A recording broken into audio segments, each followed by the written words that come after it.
મારો 18 વર્ષનો ભાઈ મારા રૂમમાં સૂવા લાગ્યો ત્યારથી મારા શરીરમાં બદલાવ આવવા લાગ્યો.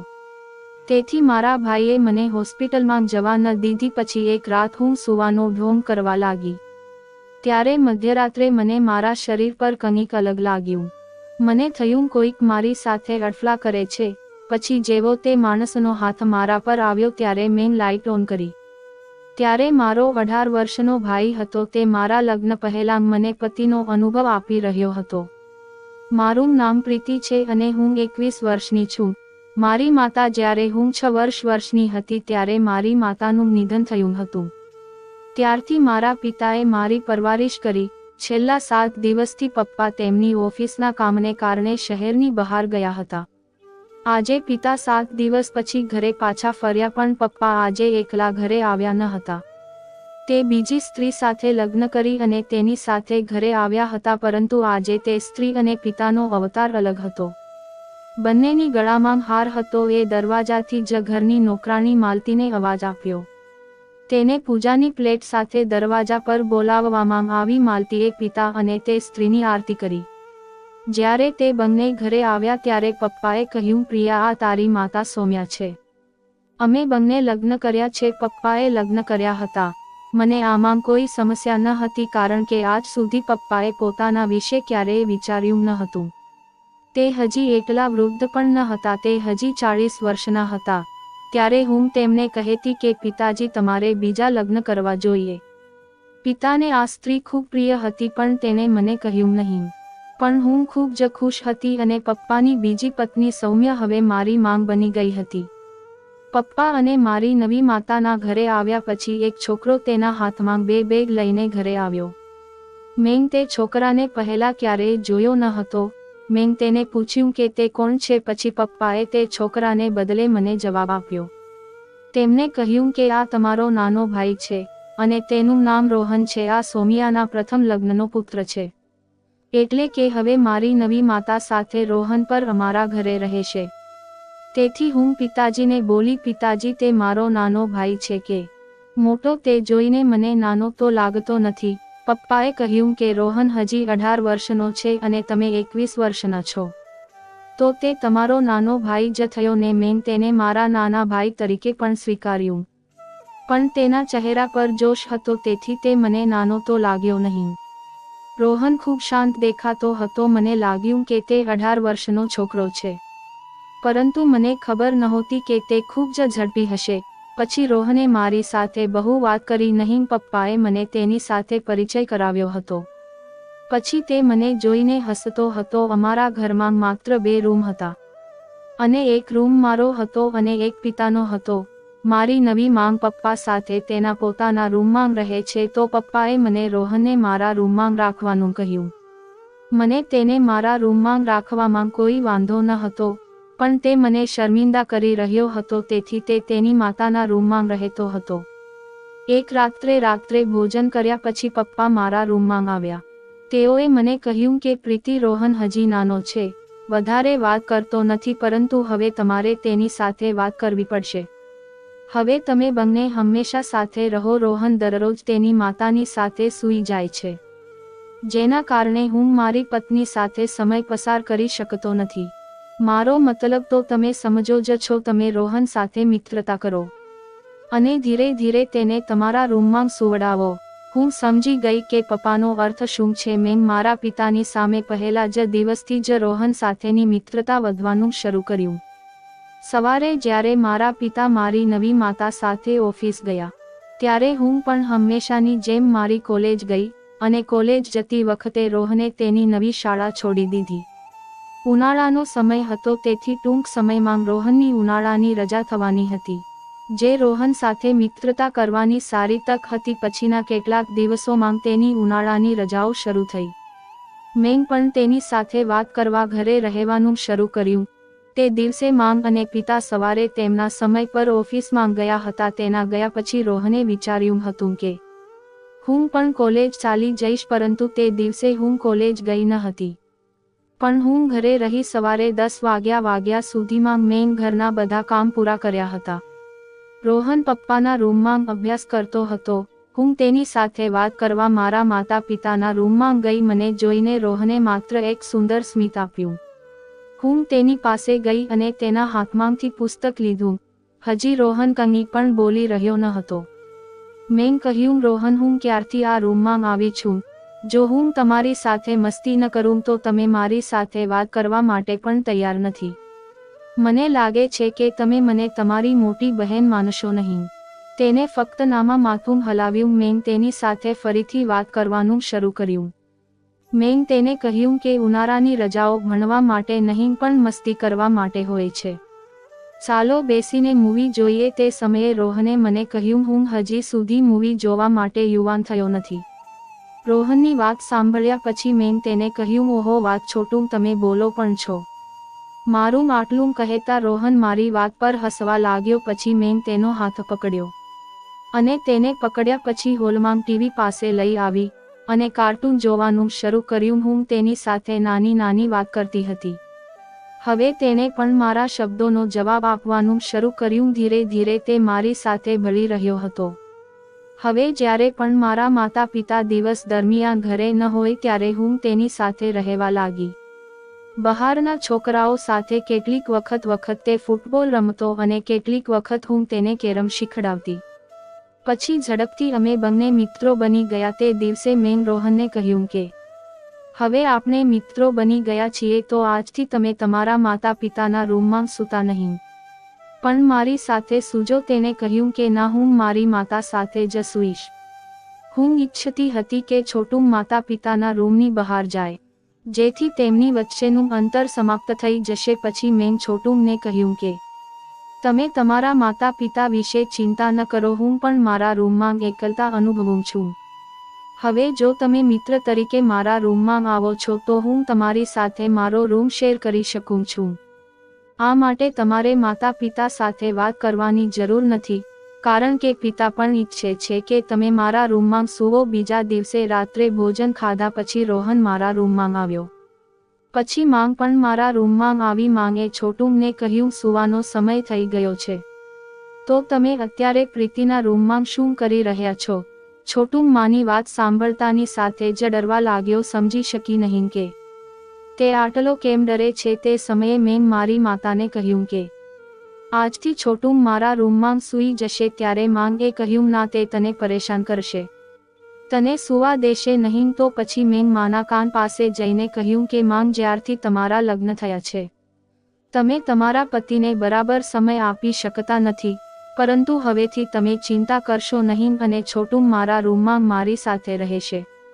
તે તેને રૂમમાં લઈ જવા માટે દબાણ કરી રહી હતી. માંગને પપ્પા સાથે થોડો સમય પસાર કરવાની તક મળી રહી હતી પરંતુ માંગ આ ઈચ્છતી ન હતી. તેથી તેને છોટુને તેના રૂમમાં લેવાનું શરૂ કર્યું પરંતુ મેં તેને અટકાવી. જ્યારે અમે વાત કરતા હતા ત્યારે પપ્પા ત્યાં આવ્યા હતા અને પપ્પાએ પણ છોટુને મારા રૂમમાં સૂવાનું કહ્યું. પછી પિતા તેનો ફેસલો સંભળાવી ચાલ્યા ગયા પરંતુ જ્યારે માંગ જતી વખતે મારા કાનમાં કહેતી ગઈ કે પ્રીતિ, જો તમે તમારા નાના ભાઈને તમારી સાથે સુવડાવવા માંગો છો તો મને કોઈ વાંધો નથી પરંતુ સાવધાન રહેજો કારણ કે હવે તે ખૂબ મોટો થઈ રહ્યો છે. મેં મારી માતાના શબ્દોને મારા હૃદયમાં લીધા નહીં.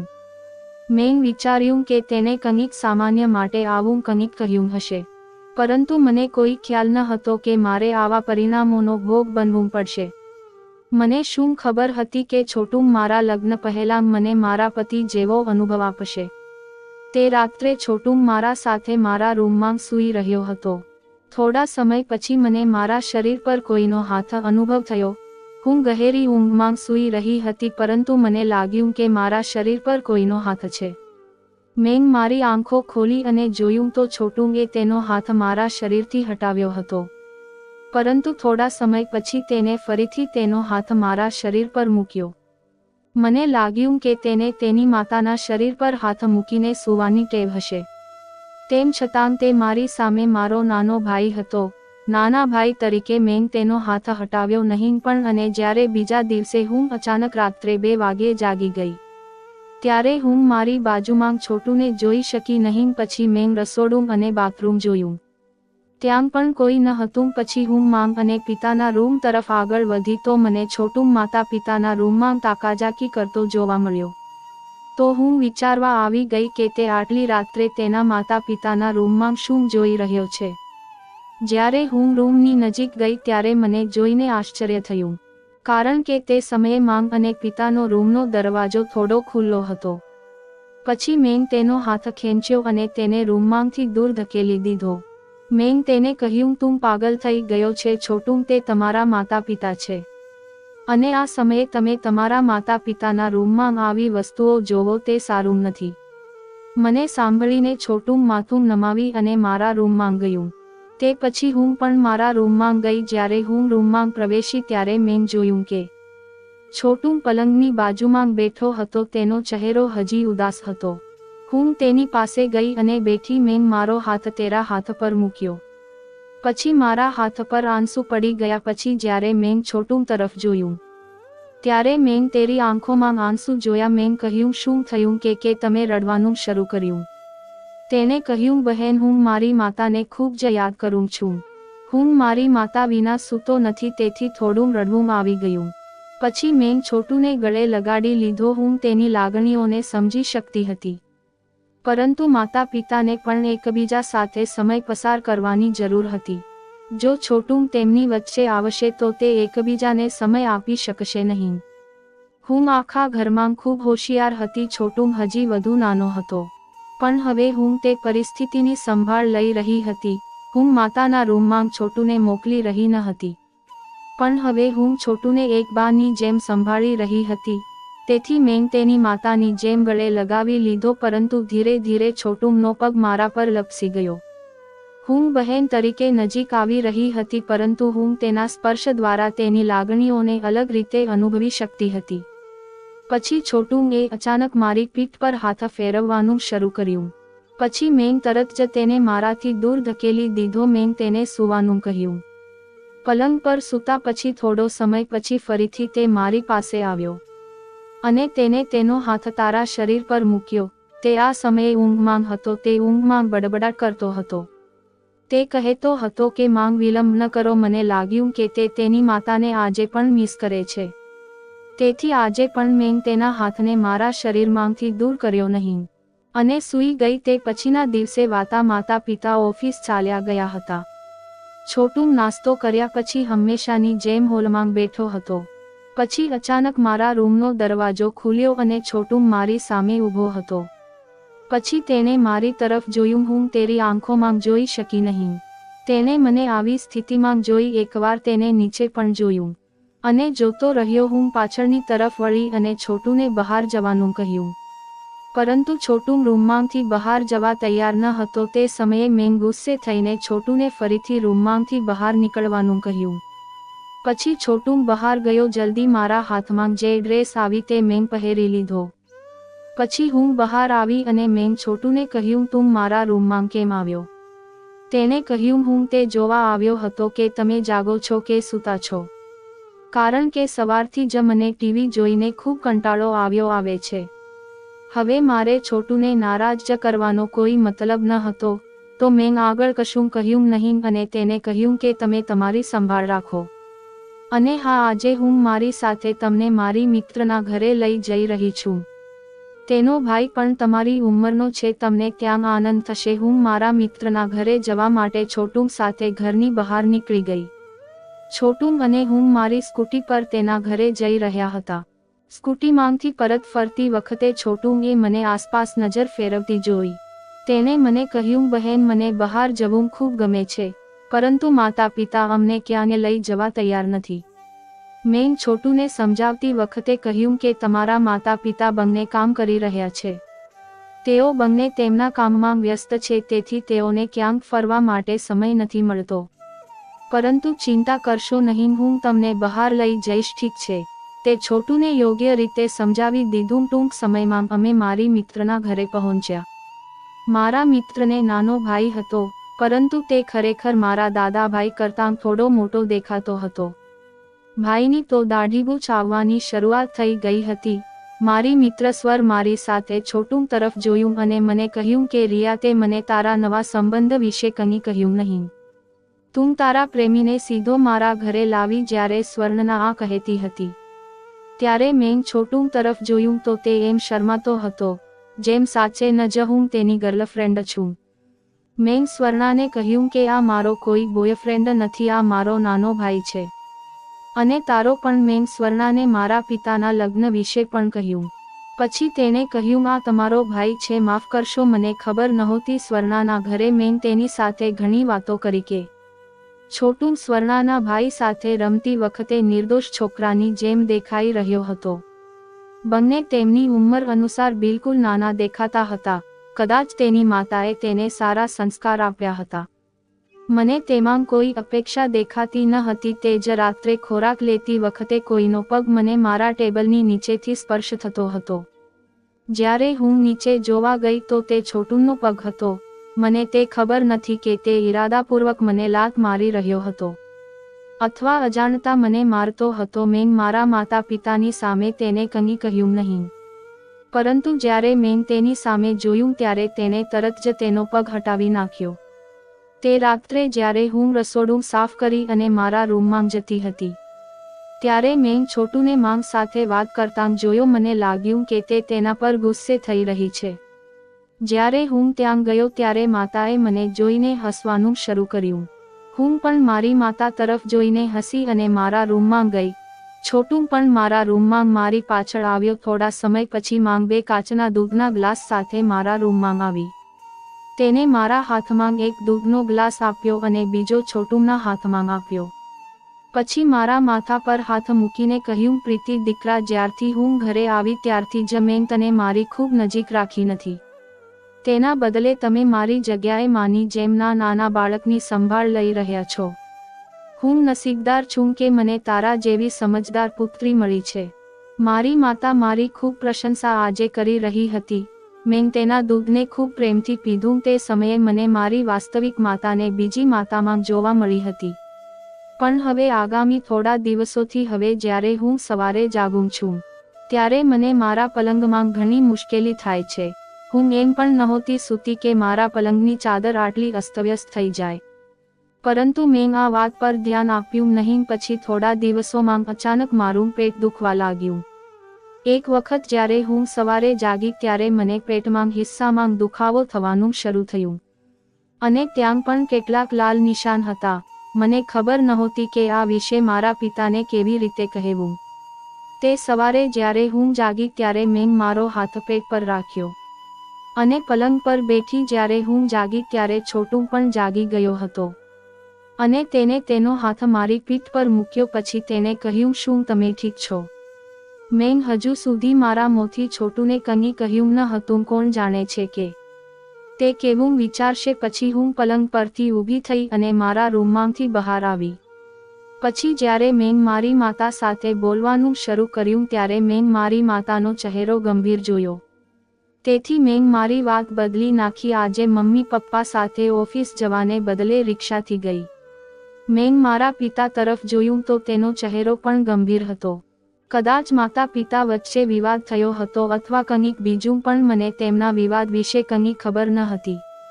એ સમયે મેં ઓફિસ જતાં પહેલાં મારા પિતાને અટકાવ્યા. મેં તેને કહ્યું, પિતાજી, તમારી અને માતા વચ્ચે કોઈ ચર્ચા થઈ છે? પિતા કંઈ બોલ્યા વિના તેનું ઓફિસ જવાનું શરૂ કર્યું. પછીના 3-4 દિવસ આ રીતે પસાર થયા. હું છેલ્લા 3 દિવસથી પેટમાં દુખાવાથી પરેશાન હતી. છેવટે 3 દિવસ પછી મેં મારી માતાને મારા પેટમાં દુખાવા વિશે કહ્યું. પછી માંગ મને હોસ્પિટલ લઈ ગઈ. ત્યાં મારું ચેકઅપ થયું અને રિપોર્ટ જોઈને માએ માથું ઝુકાવી દીધું. માંગે મને કહ્યું કે દીકરી, હવે મારા મગજમાં એક પ્રશ્ન છે અને તમે મને તેનો સત્ય જવાબ આપો. તેમણે કહ્યું, પ્રીતિ, તારો કોઈ બોયફ્રેન્ડ છે? મેં મારી માતાને કહ્યું, આ પ્રશ્ન શું છે? આ રિપોર્ટ પછી તમે મને આ પ્રશ્ન કેમ પૂછો છો? માંગે કહ્યું, કારણ કે હવે મને આ પ્રશ્ન પૂછવાની જરૂર લાગે છે. કારણ કે તમારા રિપોર્ટમાં લખ્યું છે કે તમે ગર્ભવતી છો. માની વાત સાંભળ્યા પછી એક ક્ષણમાં મારી આંખોમાં આંસુ હતા. મેં મારી માતાને કહ્યું કે તમે રિપોર્ટ યોગ્ય રીતે તો વાંચ્યો છો ને, કારણ કે મારો કોઈ બોયફ્રેન્ડ અથવા એવું કંઈ નથી. તે સમયે અમે એકબીજાને જોઈ રહ્યા હતા, પણ હવે મને બધું સમજાઈ ગયું. મેં મારી માતાને કહ્યું, માં આ બધું છોટું એ જ કર્યું છે. કારણ કે મેં રૂમની ચાદર પણ ફાટેલી જોઈ છે. હું છોટુને છોડીશ નહીં. મારી માતાએ મને કહ્યું કે પ્રીતિ તમે શાંત થાઓ, છોટું ખોટો હશે. પરંતુ તમારા પિતાની સામે આ બધી વાતો ન કહો. તને ખબર છે તે હાર્ટ પેશન્ટ છે અને જો તે વધુ વિચારશે તો કંઈ પણ થઈ શકે છે. પછી માંગે કહ્યું, હું છોટુને અમારા ઘરથી વહેલી તકે લઈ જઈશ. પણ તમારે આ બધી વાતો તમારા પિતાને ન કહેવી જોઈએ. હું તને આ બાળકથી પણ છુટકારો મેળવી આપીશ. પછી માંગે મને બધું ખૂબ સારી રીતે સમજાવ્યું. પછી મેં મારી માતાને ગળે લગાવી અને અમે ઘરે જવાનું શરૂ કર્યું. રોજ રાતની જેમ આજે પણ મેં છોટુને મારા રૂમમાં સૂવા દીધું. થોડા સમય પછી મને સમજાયું કે કોઈનો હાથ મારી કમર પર છે. પછી જ્યારે મેં જોયું તો છોટું પકડીને સૂતો હતો. મેં ચીસ પાડી અને તેને રૂમમાંથી કાઢી મૂક્યો. પપ્પા મારા અવાજથી જાગી ગયા અને મારા રૂમમાં આવ્યા. હું ગુસ્સાથી બહુ કહી દેત પણ મારા માતાએ દરેક વાતની સંભાળ લીધી. માંગે કહ્યું, ઘણો સમય થયો છે. છોટું તેની બહેનના રૂમમાં સૂઈ રહ્યો છે. હવે તે થોડા દિવસો માટે તેની માતા સાથે સૂવા માંગે છે. પછી માંગે કહ્યું, કંઈ વાંધો નહીં, હવે છોટું થોડા દિવસો માટે મારા રૂમમાં સૂઈ જશે. માતાએ છોટુંનો હાથ પકડ્યો અને તેને તેની સાથે તેના રૂમમાં લઈ ગઈ. તે રાત્રે હું સૂઈ શકી નહીં, પરંતુ થોડા સમય માટે મને ઊંઘ આવી અને ઊંઘમાં મારો હાથ કોઈના પગ સાથે સ્પર્શ થયો અને મારી ઊંઘ ઉડી ગઈ કારણ કે મારી બાજુમાં એક છોકરો હતો. ત્યારથી તે મારા માથા પર હાથ ફેરવી રહ્યો હતો. હું આનાથી ખૂબ ડરી ગઈ હતી, તેથી મેં મોટેથી બૂમ પાડવાનું શરૂ કર્યું. મારો અવાજ સાંભળીને પપ્પા મારા રૂમમાં આવ્યા. હું મારા રૂમમાં તે છોકરા તરફ જોતી હતી. મારી માતા પણ આઘાતમાં હતી. પિતાએ જ્યારે મને રડતા જોઈ ત્યારે તેને મને પૂછ્યું કે પ્રીતિ કેમ રડે છે, શું થયું? મેં મારા પિતાને એ ઘટના વિશે બધું કહ્યું. જે મારી સાથે થયું હતું. તે સમયે પપ્પાએ છોટુંના કાનની નીચે એક ઝાપટ મારી તો પછી છોટુંએ કહ્યું, પ્રીતિ તું શું વાત કરે છે?